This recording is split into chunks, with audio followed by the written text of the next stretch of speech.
Satnam. I wanted to talk to you a little bit about the importance of having a daily sadhana or practice. It's pretty much ingrained in anyone who's serious about Kundalini Yoga and meditation and just showing up for yourself. I started doing 40-day sadhanas pretty early on through Spirit Voyage's 40-day global sadhana, and it proved to be quite helpful because that's been the time where I really have learned to show up for myself and being committed to myself every day.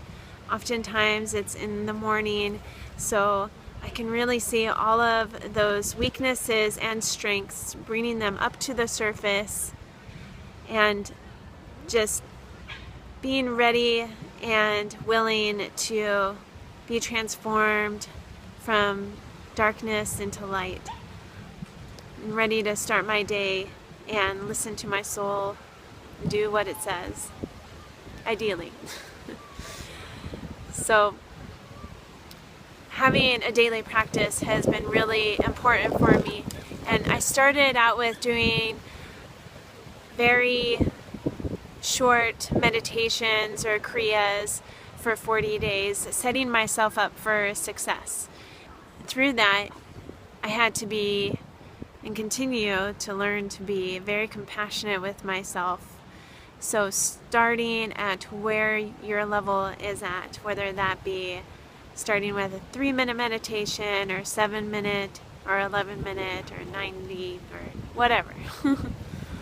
And then working your way up from there. So after I did a bunch of 40-day meditations, I slowly worked my way up to 90 and 120, and now I'm doing a 1,000-day meditation. So one would do a 40-day meditation if they are looking to break a habit. And what a 90-day meditation does is it helps to establish a new habit. 120 days confirms that habit in your psyche, and 1,000 days, committing yourself to 1,000 days, means you're committing yourself towards self-mastery, towards that particular aspect of that meditation for yourself. I started my 1,000-day meditation over 500 days ago, and it's been quite a journey over the last year and a half. One thing that I'm truly grateful for is that showing up for myself every morning before I start my day has been immeasurably helpful, in that I know no matter what comes my way, I can have that as one consistent thing. Being committed to myself and learning all those aspects of myself, the shadow, the strength, continuing to learn that on a daily basis has been pretty awesome.